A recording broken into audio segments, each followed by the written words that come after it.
तो हम लोग आज 16 नंबर ग्रुप पी ब्लॉक के बारे में जो यौगिक है इनका, जैसे हम लोग अभी तक जो पढ़ चुके हैं उसमें जनरल पी ब्लॉक जो होता है उसका क्या बॉइलिंग पॉइंट कैसा रहा, उसके हाइड्राइड का या यौगिक जो भी हाइड्राइड बनाया उसके बारे में हम लोग पढ़े थे, थर्मल स्टेबिलिटी वगैरह।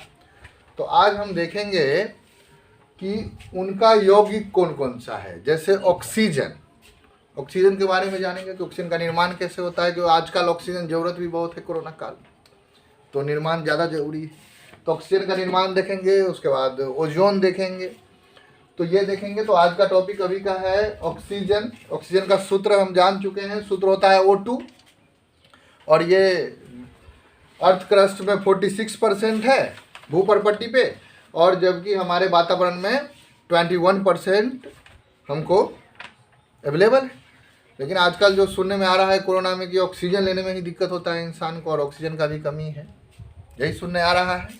तो इसमें चूंकि हम लोग पूरा एयर लेते हैं, हम लोग जो है ऑक्सीजन नहीं लेते, एयर लेते हैं। एयर से हम लोग अंदर से ऑक्सीजन अपना जो भी होता है बायोलॉजिकल प्रोसेस, तो उसमें सबसे पहले या तो क्लोरेट से बनेगा, क्लोरेट हिंदी में भी लिख सकते हैं क्लोरेट से बनेगा, परमैंगनेट से बनेगा या नाइट्रेट से बनेगा। ये सब वो क्या कर सकते हैं, हम गर्म करके बना सकते हैं, ऑक्सीजन बना सकते हैं। तो जैसे हम अगर क्लोरेट लेते हैं तो पोटेशियम क्लोरेट ले लेते हैं। चलिए, तो पोटेशियम क्लोरेट का सूत्र है KClO। पोटेशियम सिलेंडर में जी एक ऑक्सीजन रहता है या कोई और गैस रहता है?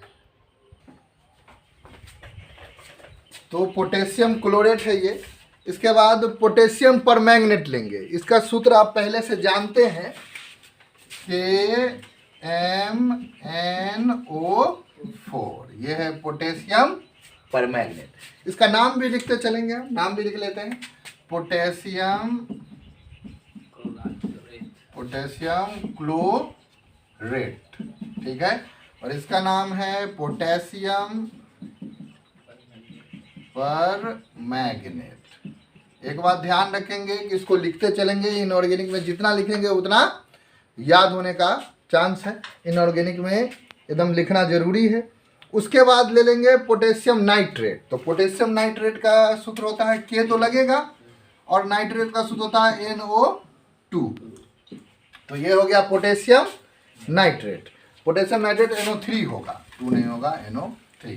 तो इसका नाम हो गया पोटेशियम नाइट्रेट। इसको लिख लेंगे पोटेशियम नाइट्रेट, ठीक है। अब इस सब को अगर हम गर्म करें तो इस सब को गर्म करने पर हमको ऑक्सीजन जरूर मिल जाएगा। तो हम लिख लेते हैं ऑक्सीजन।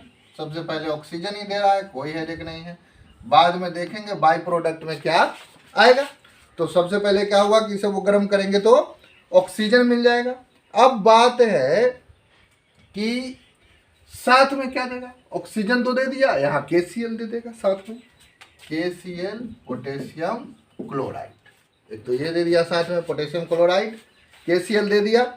फिर आपका दूसरा है ऑक्सीजन के साथ क्या निकलेगा, तो K2MnO4 यहाँ पर निकलेगा, K2MnO4 प्लस Mn2O3।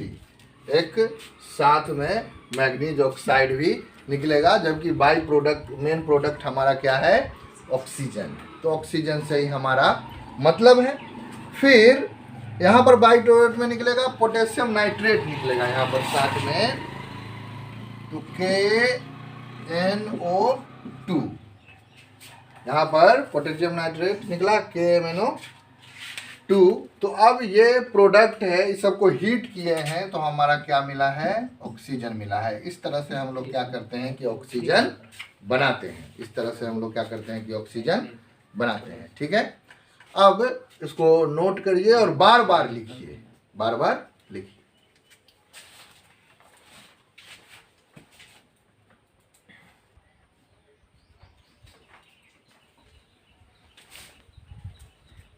तो ऑक्सीजन के निर्माण में हम लोग गर्म कर रहे हैं क्लोरेट परमैंगनेट नाइट्रेट को गर्म करने पर ये सब प्राप्त होता है। जहाँ से हम पोटेशियम परमैंगनेट लिए हैं और पोटेशियम क्लोरेट लिए हैं। पोटेशियम क्लोरेट को जब हम हीट करेंगे तो ऑक्सीजन प्राप्त होगा और KCl प्राप्त होगा, जबकि पोटेशियम परमैंगनेट को हम हीट करेंगे तो ऑक्सीजन और पोटेशियम मैग्नेट और साथ में मैग्नीज ऑक्साइड प्राप्त होगा। और जब हम पोटेशियम नाइट्रेट को गर्म करेंगे तो पोटेशियम नाइट्राइल मिलेगा और ऑक्सीजन प्राप्त होगा। यहाँ पर ये जो है ये ग्रीन कलर का होता है, ये ग्रीन कलर का होता है, जबकि आप बात करें कि जब भी हम इसको ऑक्सीजन यहाँ पर उसमें आ जाएगा तो ये जो कलर कैसा हो जाएगा, ग्रीन हो जाएगा। कैसा हो जाएगा, ग्रीन हो जाएगा। तो ये ग्रीन कलर का होता है, थोड़ा सा कलर चेंज आएगा। इसके बाद हम लोग बात करेंगे प्रयोगशाला विधि। तो ये है अब प्रयोगशाला विधि। तो प्रयोगशाला विधि में जो हम पोटेशियम क्लोरेट ले रहे हैं, यही प्रयोगशाला विधि है। इसी को हीट करेंगे अगर हम 420 केल्विन पर, अगर इसको गर्म करेंगे तो हमको क्या प्राप्त होगा, ऑक्सीजन प्राप्त होगा प्रयोगशाला में। लेकिन यहाँ पर क्या करते हैं हम लोग, मैग्नीज ऑक्साइड को उत्प्रेरक की तरह उपयोग करते हैं। तो एक बार हम लोग प्रयोगशाला विधि देख लें। आगे प्रयोगशाला विधि देखते हैं। इसको बार बार लिखा जाए, इसको बार बार लिखिए। लिखने से क्या होगा कि आपको इनऑर्गेनिक आसानी से आ पाएगा। अगर नहीं लिखेंगे तो दिक्कत है, बार बार बोल रहे हैं। अब प्रयोगशाला विधि, प्रयोगशाला विधि का बात करेंगे हम।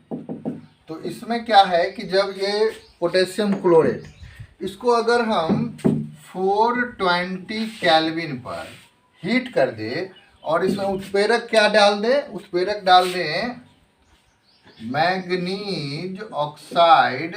ये किसके तरह काम कर रहा है, उत्प्रेरक की तरह काम कर रहा है। उत्प्रेरक के बारे में तो आप जानते हैं। उत्प्रेरक जिसको इंग्लिश में कैटेलिस्ट कहते हैं। कैटेलिस्ट कहने का मतलब है कि जो अभिक्रिया की दर को बढ़ा देता है लेकिन अभिक्रिया में भाग नहीं लेता है, केवल दर को बढ़ाता है। तो उत्प्रेरक के तौर पर लेते हैं। तो इस तरह से हमको ऑक्सीजन प्राप्त होता है क्या, प्रयोगशाला विधि में। अगर क्वेश्चन ऐसे आ जाए कि प्रयोगशाला विधि में हम कैसे ऑक्सीजन बनाते हैं, तो हम लोग क्या करते हैं कि क्लोरेट को गर्म करके 420 केल्विन पर उत्प्रेरक लेते हैं MnO2 और फिर उससे ऑक्सीजन हम लोग को प्राप्त हो जाता है। और ये प्रयोगशाला विधि है। जबकि इंडस्ट्रियल विधि में हम लोग वो सारा जो यूज कर रहे थे, परमैंगनेट ले रहे थे, क्लोरेट ले रहे थे, नाइट्रेट ले रहे थे, वो सब यूज करते हैं। आजकल ऑक्सीजन का देख रहे हैं इस तरह से सिलेंडर बनता है, तो ये सब यूज करके फिर हम लोग सिलेंडर में ऑक्सीजन डालते हैं। तो इस तरह से हम लोग क्या किए हैं कि प्रयोगशाला विधि कर चुके हैं। फिर हम लोग अभी आप इसे नोट कीजिए, फिर आगे देखते हैं।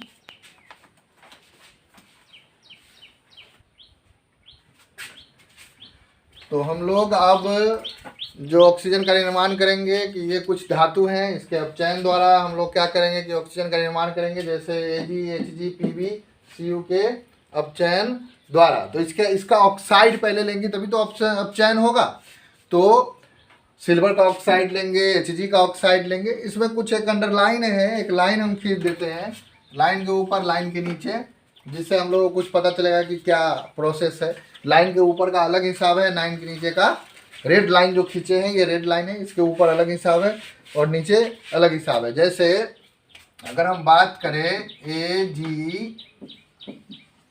Ag2O एक ले लेते हैं, दूसरा है HgO और तीसरा है PbO, यही है ना, और फिर CuO।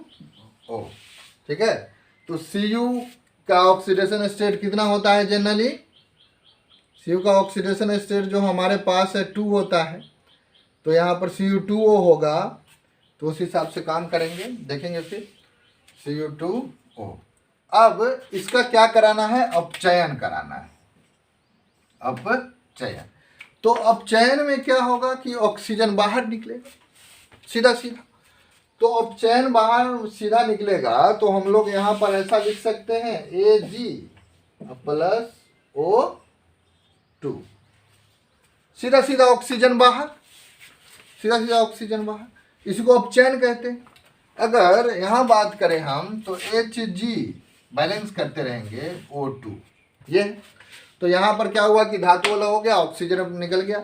ये हम लोग जब 10th क्लास में थे तब अपचयन उपचयन में ये एग्जाम्पल पढ़े हुए हैं कि ऑक्सीजन का निकलना अपचयन होता है, हाइड्रोजन का जुड़ना अपचयन होता है, नहीं।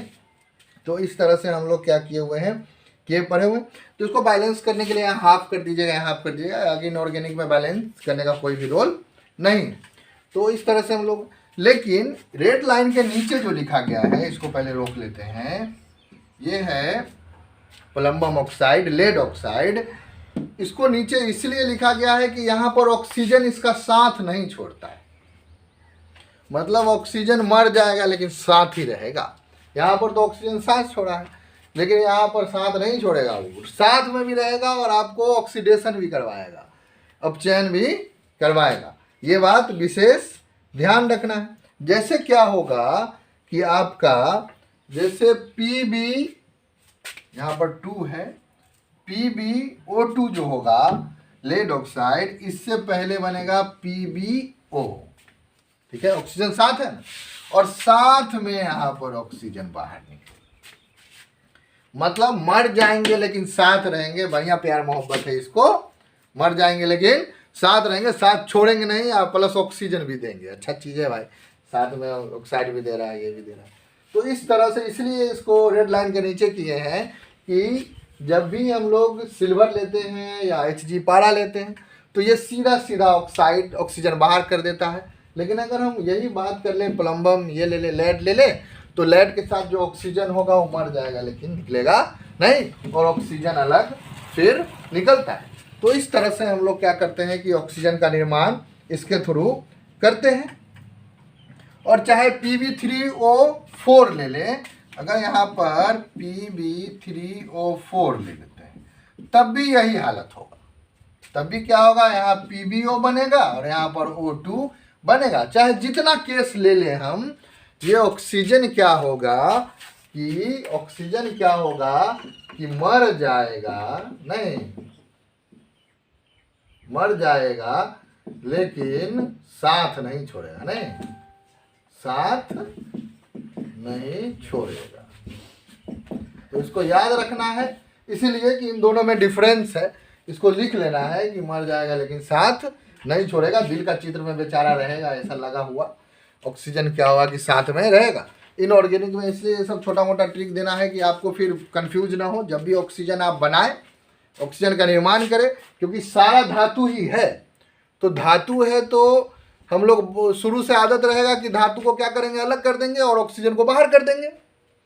तो रेड लाइन इसलिए दिया गया है कि केवल लेड जो ऐसा है, लेड के साथ इस तरह का स्थिति होगा, ऑक्सीजन का बहुत ज़्यादा जुड़ाव है, प्यार मोहब्बत है, जिसके कारण क्या है कि ऑक्सीजन हटता नहीं है लेकिन हमारा Hg और Ag में आगे हट जाएगा वो। तो इस बात का विशेष ध्यान रखना है। तो इस तरह से हम लोग क्या किए हैं कि निर्माण कर चुके हैं ऑक्सीजन का। और ऑक्सीजन का निर्माण है, ये उपयोग तो आप पहले से जानते ही हैं। ऑक्सीजन का उपयोग कोरोना काल में सबसे ज़्यादा है, तो ऑक्सीजन का उपयोग लिख लेना है हमारा। इस तरह से ऑक्सीजन का निर्माण कंप्लीट हुआ। अब हम लोग बात करेंगे O3 ओजोन के बारे में, तो इसको नोट कर ले और बार बार लिखते रहें।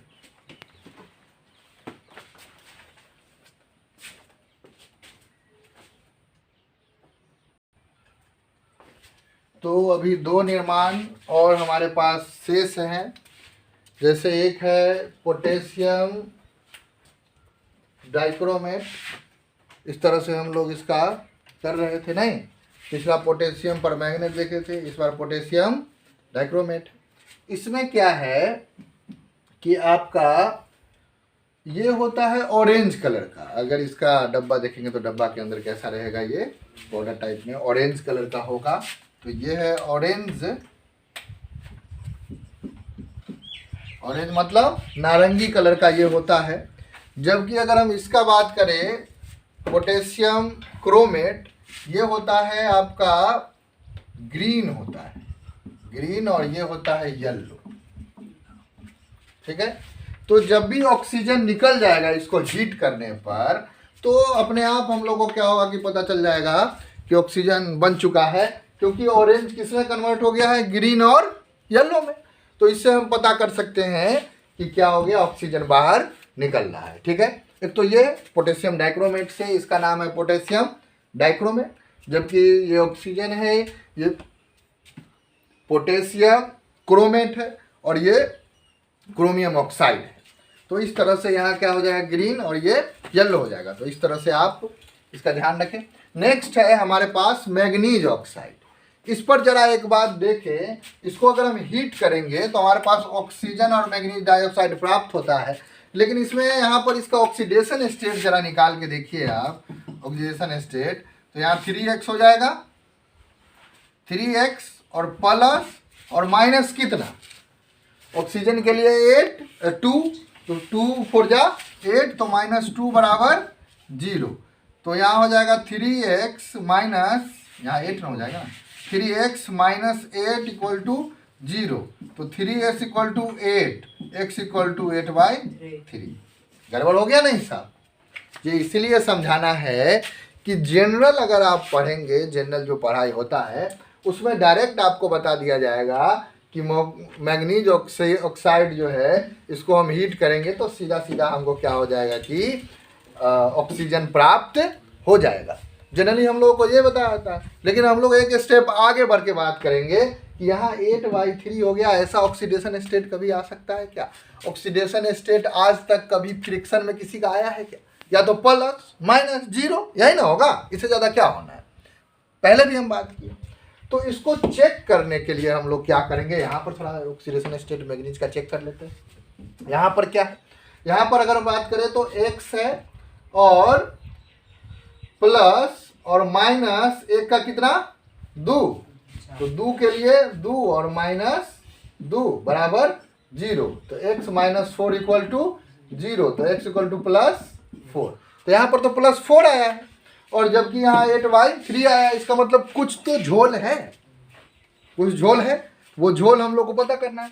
एक्चुअली ये जो मैग्नीज ऑक्साइड है ये अकेले नहीं है, ये 2 यौगिक से मिलके क्या हुआ है कि ये बना है, MnO और Mn2O3 से मिलके बना है। इसमें क्या है, MnO और Mn2O3। अगर हम इन दोनों का ऑक्सीजन स्टेट निकालेंगे तब हमारा काम बन जाता है। अगर हम इसका ऑक्सीडेशन स्टेट निकालते हैं तो यहाँ +2 आ रहा है ना, इसका +2 आ जाएगा। देखिए कैसे, मैग्नीज के लिए x, ऑक्सीजन के लिए -2, तो यहाँ पर कितना आ गया +2, और यहाँ पर कितना आ जाएगा 2, और इधर हो गया आपका 6, नहीं तो इस तरह से 6/2 3 हो गया, तो यहाँ 5 से 4 में पहुंचा है। तब तो ठीक है ना, तब तो निकाल सकते हैं हम दोनों का ऑक्सीडेशन स्टेट। इसका कितना हो गया, अगर इसका हम निकालेंगे ऑक्सीडेशन स्टेट तो 2x प्लस माइनस यहाँ 3 और -2 equal to 0, 2x minus 6 equal to 0, 2x plus 6 और x इक्वल टू 6/2, देयरफॉर +3। तो 3 और 2 5, और यहाँ पर कितना आ गया 4 पर। तो ऑक्सीडेशन जो होता है जनरली, जो हमारा अपचयन होता है, इसमें इलेक्ट्रॉन भी तो घटता है, रिमूवल ऑफ इलेक्ट्रॉन भी तो इसी को कहते हैं। इलेक्ट्रॉन का बाहर निकलना भी तो अपचयन है, जबकि इलेक्ट्रॉन का पाना क्या होता है, उपचयन होता है। 3 तरह से हम लोग अपचयन उपचयन पढ़े हुए हैं, या तो ऑक्सीजन बाहर निकलेगा, हाइड्रोजन जुड़ेगा, या इलेक्ट्रॉन बाहर निकलेगा। तो इस तरह से हमारा क्या है कि समझ में एक बात आया कि जो यहाँ मैग्नीज ऑक्साइड लिख रहा है डायरेक्ट, यहाँ पर फ्रिक्शन में आ रहा था क्योंकि ये 2 यौगिक से मिलके बना है, और ये तो मैग्नीज ऑक्साइड MnO और दूसरा Mn2O3, तब जाके ये प्राप्त हुआ है। ये अकेले यौगिक नहीं है, इसलिए इसका ऑक्सीडेशन स्टेज किस में आ रहा था, फ्रिक्शन में आ रहा था। तो एक बात ये ध्यान में रखना है, इसको बार बार आप लिखते रहिए, क्योंकि बार बार लिखेंगे तभी आपको बात समझ में आएगी, और ये बहुत ज़्यादा इम्पोर्टेंट है, इसीलिए आप इसको एकदम याद रखें, क्योंकि ये एक कदम आगे आपको बताया जा रहा है। तो इसको नोट करें और फिर आगे हम लोग देखते हैं।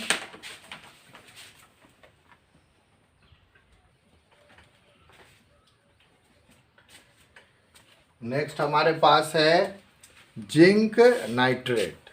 जिंक नाइट्रेट को अगर हम हीट करेंगे तो यहाँ पर क्या ऑक्सीजन प्राप्त होगा हमें, लेकिन साथ में क्या है, जिंक ऑक्साइड है और नाइट्राइल। अब हम बात करें इसके बारे में तो ये होता है सफ़ेद, जैसा होता है सफ़ेद, लेकिन इसको और गर्म किया जाए, इसको और गर्म करेंगे हम तो क्या होगा कि ये बन जाएगा सफ़ेद से पीला, रहेगा जिंक ऑक्साइड ही बन जाएगा क्या, पीला।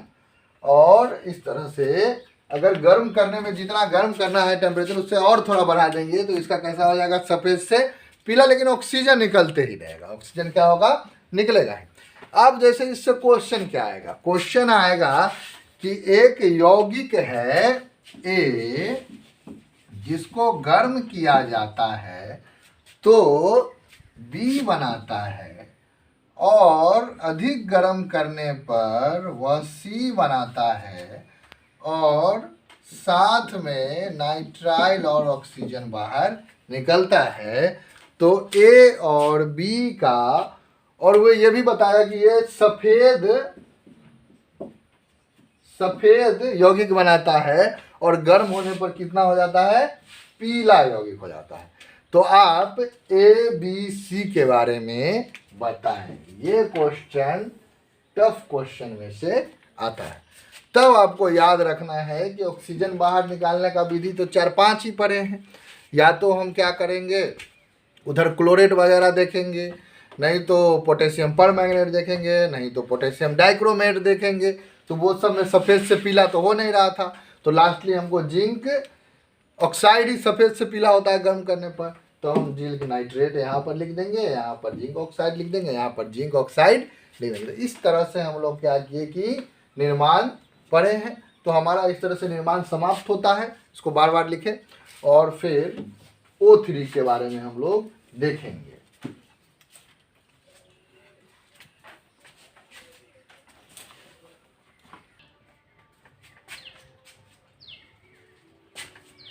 तो ओजोन के बारे में बात करते हैं। O3 इसका सूत्र होता है, और ओजोन के बारे में तो हम लोग जानते हैं कि हमारे पृथ्वी के ऊपर एक लेयर है, ओजोन लेयर नहीं, जिसको पाराबैंगनी किरण से हम लोग को रोकता है, ऐसा सुने हुए हैं, बचपन में पढ़े हैं।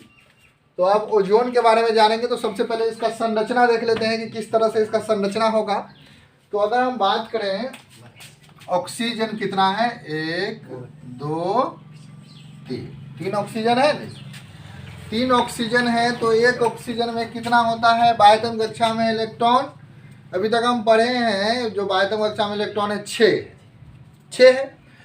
तो 2 कौन दिया, ये दिया, 2 कौन दिया, ये दिया, तो एक बंधन बन के तैयार हो गया। तो ये हो गया डबल। अब इसके पास कितना बच गया, 4। तो 4 में से फिर क्या किया है, 2 इसके पास अवेलेबल है अभी, है ना, 2 अवेलेबल है। अब एक ये दे दिया, एक ये दे दिया, ठीक है। तो इसका कितना हो गया, अब 1 2, इसमें 6 होता है बाह्यतम कक्षा में, तो बाह्यतम कक्षा में 6 होता है, तो यहाँ 2 यूज हो गया, यहाँ पर यूज 1 हो गया, इसका एक बंधन यहाँ भी बना देते हैं, ठीक है। तो 1 यूज हो गया। अब हमारे पास बच गया 3 अभी भी बचा, तो 3 बचा, तो अब कौन सा बंधन बने, ये जरा सा क्या करना है कि सोचना है। तो हमारे पास जो है अगर इस तरह का बंधन बनेगा तो ऑक्सीजन का क्या है कि यहाँ पर डबल बॉन्ड है, यहाँ पर क्या है, सिंगल बॉन्ड है। तो ऐसे अगर हम बंधन बनाएंगे तो अब 3 इलेक्ट्रॉन है, पॉसिबिलिटी तो नहीं है बनने, तो यहाँ पर ससंयोजी बंधन नहीं बनेगा। कौन सा बंधन बनेगा? उपसहसंयोजी। उपसहसंयोजी में क्या होगा कि इस तरह का बंधन है, हम पढ़े हुए हैं, जिसमें 2 इलेक्ट्रॉन वो क्या करता है, पूरा पूरा दे देता है। तो इसके पास जो 6 इलेक्ट्रॉन था, 2 2 4 2 6, तो और ये 2 दे दिया, तो इसका कितना हो गया? 8। इसका काम खत्म। इसका भी 8 कंप्लीट, क्योंकि इसके पास 6 और 2 8। इसका भी काम खत्म। इसका 2 2 4 2 6, 6 पहले से था, इसमें था ना, और ये 2 लिया है। जो उपसहसंयोजी बंधन बनते हैं उसमें जो इलेक्ट्रॉन दिया जाता है उसको किससे दिखाते हैं? तीर से दिखाते हैं। और वो केवल दान कर रहा है, दान करके ऐसा नहीं वो अपना घर चला जाएगा, दान करके उसके साथ रिलेशनशिप में रहेगा। जैसे आपके पास अगर कोई एक्स्ट्रा रोटी है, तो अगर किसी को आप बगल में खाने के लिए दिए हैं, तो क्या रोटी देने के बाद आपका रिलेशन खत्म हो जाता है क्या? अब तो बन गया कि अरे तुम तो दोस्त हमारा अथी लिए हुए हो, दान लिए हुए हो, कभी जरूरत पड़ेगा नहीं, चाहे वो रोटी हम वापस भी कभी ले सकते हैं क्योंकि हम दिए हुए हैं ना। तो इस तरह का जो बंधन है उसको क्या बोलते हैं? उपसहसंयोजी बंधन। और उपसहसंयोजी बंधन इस तरह से होता है। तो सबका क्या है यहाँ पर? क्या ऑक्टेट पूरा हुआ है। तो ये जो संरचना है ये आपका क्या है? O3 का ओजोन का संरचना है। लेकिन इसमें थोड़ा सा और भी चीज समझना है। समझना क्या है कि जो देता है उस पर कौन सा चार्ज आता है? जो देता है उस पर कौन सा चार्ज आता है? Slightly plus. और जो लेता है उस पर लो भाई। तो इसमें क्या हुआ कि थोड़ा पोल भी बन रहा है, मतलब ध्रुव भी बन रहा है प्लस माइनस का। अच्छा, एक चीज और भी तो हो सकता है इसमें। एक चीज क्या हो सकता है कि ये वाला इधर चल जाए, ये वाला इधर चल जाए। यहाँ कोई चिन्हित तो नहीं है कि इसी ऑक्सीजन के साथ हम दान करेंगे या इस ऑक्सीजन के साथ जो है सहसंयोजी बंधन बनाएंगे, ऐसा तो कुछ नहीं है। तो हम एक फोटो ऐसा भी बना सकते हैं इसका, यहाँ पर 2 और यहाँ पर 1, ये वाला क्या कहते हैं? उपसहसंयोजी बंधन, और यहाँ पर सहसंयोजी बंधन। और यहाँ पर क्या करेंगे? स्लाइटली माइनस, और यहाँ पर स्लाइटली प्लस। तो इस तरह का भी तो हम बना सकते हैं फोटो हमारे पास। तो 2 जो संरचना है इसी को आपस में हम लोग क्या बोलते हैं? अनुनादी संरचना। अनुनादी संरचना हम लोग रेजोनेंस पीछे पढ़े हुए हैं ना। अनुनादी संरचना, अनुनादी संरचना, इस तरह से इसको बोलते हैं, अनुनादी संरचना बोलते हैं। अब इन दोनों का एक हाइब्रिड संरचना बनना है कि इन दोनों का जो है मेन संरचना कैसा हो। ये तो कभी इधर रह रहा है, कभी डबल बॉन्ड उधर रह रहा है। एक सर ऐसा बताइए जो हमेशा फिक्स रहे, ऐसा संरचना हमको दीजिए जो हमेशा क्या रहे? फिक्स रहे। इस तरह का संरचना हमको दीजिए। तो वो जो संरचना है उस संरचना में हम क्या करेंगे कि इसको एक जो डबल बॉन्ड है ये दोनों पर शो कर देंगे, बस काम हमारा क्या होगा? बन जाएगा। जैसे हम यहाँ पर ऑक्सीजन लिए, 3 ऑक्सीजन है, 3 ऑक्सीजन है तो एक एक बॉन्ड फिक्स कर दिए और एक को ऐसे दिखा दिए। मतलब क्या है? और इस पर कर दिए प्लस, ये तो हमेशा प्लस है ना, ये तो हमेशा प्लस है। अच्छा, ये कभी माइनस होता है, कभी ये माइनस होता है, तो इन दोनों पर स्लाइटली क्या कर दिए? माइनस बना दिए। ठीक है, स्लाइटली माइनस इस पर बना दिए और एक बंधन दोनों में क्या कर रहा है? घूम रहा है। तो ये जो संरचना है ये इसका एक्यूरेट संरचना है, अनुनादी संरचना का एक संरचना। और इसका अगर 2 अनुनादी बनाएंगे तो इस तरह से 2 अनुनादी हमारा बनेगा। तो यहाँ पर क्या हो रहा है कि 2 ध्रुव बन रहा है। देखो, एक प्लस यहाँ, एक माइनस यहाँ, फिर यहाँ प्लस एक माइनस, तो 2 ध्रुव, 2 द्विध्रुवीय भी इसको बोल सकते हैं। ये क्या है कि डाईपोलर है। कैसा है? डाईपोलर। जरा एक बार फ्रेम चेक कर लें, कहीं फ्रेम से बाहर तो नहीं है। तो डाईपोलर है। इसको द्विध्रुवीय भी बोल सकते हैं। दो ध्रुव है ना, देखो एक दो, दो ध्रुव है तो दो ध्रुव बोल सकते हैं। तो इस तरह से इसका अनुनादी संरचना मेन यही है। और दो अनुनादी संरचना, इस तरफ एक बॉन्ड आपका सहसंयोजी है डबल, जबकि एक क्या है आपका उप सहसंयोजी बंधन है। तो इसको नोट कर लें और इसका फिर हम हैवी डाइजेशन निकालना देखेंगे। तो इसका हम लोग क्या कर सकते हैं कि निकाल सकते हैं संकरण, ठीक है, संकरण निकाल सकते हैं। संकरण का हम फॉर्मूला भी जानते हैं, कैसे निकलता है संकरण, सिग्मा बंध प्लस एकांकी युग्म इलेक्ट्रॉन, यही ना। तो सिग्मा बंधन कितना है गिन लो भाई, एक ही तो है। सिग्मा बंधन कितना है, और ये नहीं मेन वाला भी गिनो, तो एक एक दो, दो सिग्मा बंधन है तो दो सिग्मा बंधन कर लो। और एकांकी युग्म कितना बचा है इस पर, एक ही तो बचा है, एक ही बचा है तो एक यहाँ पर कर लो भाई। एकांकी युग्म कितना कर लो, एक कर लो। तो जब हम एकांकी युग्म एक करेंगे तो कितना हुआ टोटल, तीन। तो तीन के लिए क्या करेंगे, एस पी, तो क्या हो जाएगा इसका sp2, sp2 हो जाएगा। तो sp2 संकरण हम लोग क्या कर सकते हैं, इसका निकाल लिए। जब हम sp2 निकाल लिए हैं तो इसका बॉन्ड एंगल भी निकाल लेंगे, क्योंकि sp2 का बॉन्ड एंगल कितना होता है, त्रिभुजाकार होता है, मतलब 120 के आसपास होता है। तो इस तरह से हम लोग इसका बॉन्ड एंगल भी निकालेंगे, साथ में इसका क्या कहते हैं कि जितना भी सब बॉन्ड है ये सब भी निकालेंगे। और तब जाके क्या करेंगे कि इसका देख लेंगे कि कितना कितना बॉन्ड एंगल इसमें है। तो इसमें होना चाहिए 120 डिग्री होना चाहिए इसमें, क्योंकि जो sp2 का संकरण जिसका sp2 होता है उसका जो बॉन्ड एंगल आपस में कोण का होता है वो त्रिभुजाकार होता है ना, तो लगभग 120 डिग्री होता है। लेकिन यहाँ पर देखो आप किसके किसके बीच प्रतिकर्षण हो रहा है, जरा एक बात समझना है। यहाँ पर एक लोन पेयर है, इसमें और इसमें प्रतिकर्षण होगा, या इसमें और इसमें प्रतिकर्षण होगा, दूर भागेगा।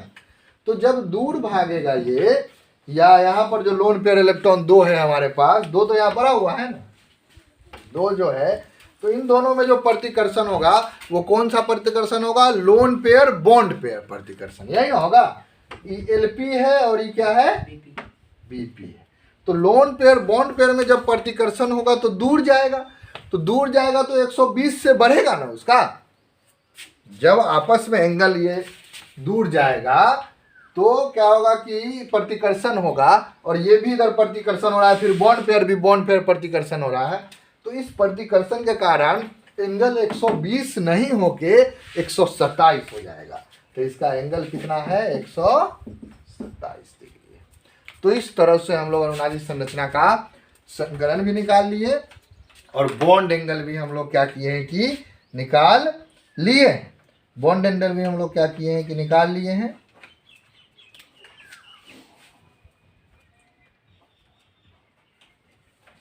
तो इस तरह से बॉन्ड एंगल भी निकाल लिए। फिर नेक्स्ट में हम लोग क्या करते हैं कि इसका निर्माण देखते हैं। जब तक इसको नोट कर लीजिए।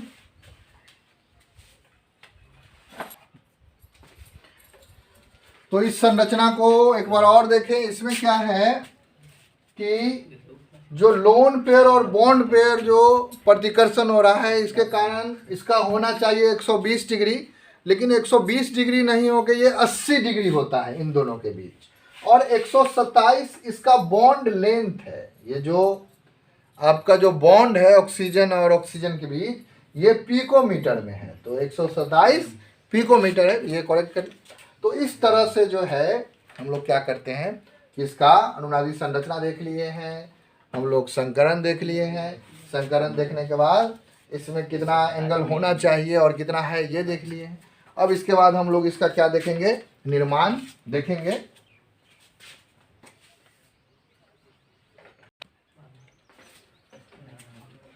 तो ओजोन के निर्माण के बारे में बात कर रहे हैं। तो ओजोन का जो निर्माण होगा वो ऑक्सीजन से ही होता है। ऑक्सीजन में क्या होगा कि एक ऑक्सीजन और मिलके O3 क्या होगा यहाँ पर बन जाएगा। तो हम लोग ऑक्सीजन लेंगे और इसको साइलेंट डिस्चार्ज करेंगे। साइलेंट डिस्चार्ज, साइलेंट डिस्चार्ज क्या होता है? चुपचाप एकदम अंधेरी रातों में सुनसान राहों पर काम होता है, तब जाके यहाँ पर O3 बनेगा। अगर धूप में बनाएगा तो कभी भी O3 नहीं बनेगा। और ये O3 जो बनता है ये अंधेरा में ही बनता है, ये रोशनी में नहीं बनता है। क्यों? क्योंकि जो अगर ये टूटेगा नेसेंट ऑक्सीजन में, एक ऑक्सीजन अगर ऑक्सीजन 2 है, साथ 2 रहता है, अगर वो एक में टूट जाएगा तो किसी और के साथ अभिक्रिया करके कुछ और बना देगा, इसलिए उसका लाइट के प्रेजेंस में उसका अभिक्रिया नहीं होता है। तो ये नाइट में ही सारा काम होता है। और इसके लिए एक इक्विपमेंट है हमारे पास जिसको बोलते हैं ओजोनाइजर। क्या बोलते हैं? ओजोनाइजर बोलते हैं, ओजोनाइजर। ओजोनाइजर एक हमारे पास इक्विपमेंट है जिससे क्या होता है कि ये बनता है। कैसा होता है? इस तरह का ऐसा एंट्री है, इसमें यहाँ पर क्या होता है कि ये ऐसा लगा रहता है और फिर ऐसे जाके ऐसा ऑक्सीजन बाहर यहाँ पर निकलता है, O2 बाहर निकलता है।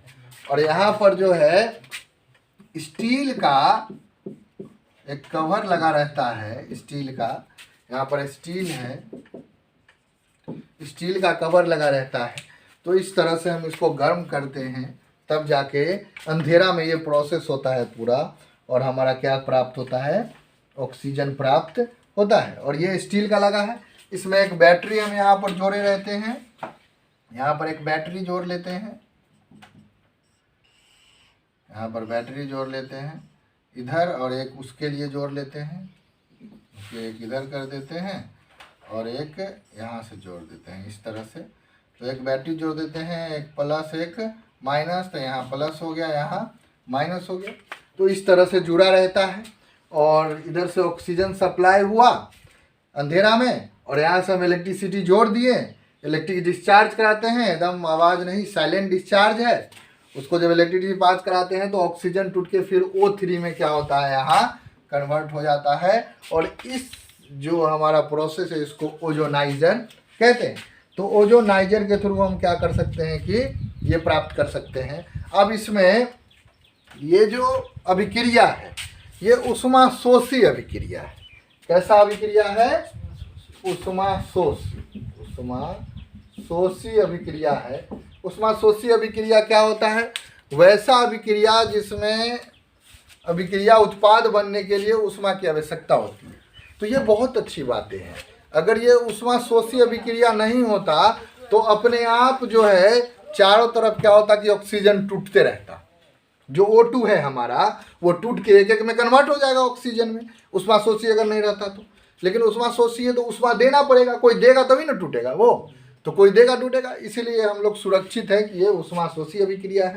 और कितना लगभग इसमें ऊष्मा लगता है? तो 142 किलो कैलोरी ऊष्मा लगभग इसमें क्या होता है कि लगता है। तो इस तरह से ये ओजोनाइजर से क्या बनाते हैं हम लोग? O3 का निर्माण करते हैं। ये ओजोनाइजर है। अब हम लोग इसका अभिक्रिया देखेंगे कि किस तरह से ये अभिक्रिया करता है, किन किन क्या कहते हैं कि तत्वों के साथ। तो ये ओजोनाइजर का आप डायग्राम बनाएं और उसको बार बार लिखें। ये साइलेंट डिस्चार्ज है, इसको आराम से नाइट में किया जाता है। तो इस तरह से हम लोग क्या बनाते हैं कि ओजोन बनाते हैं ओजोनाइजर द्वारा।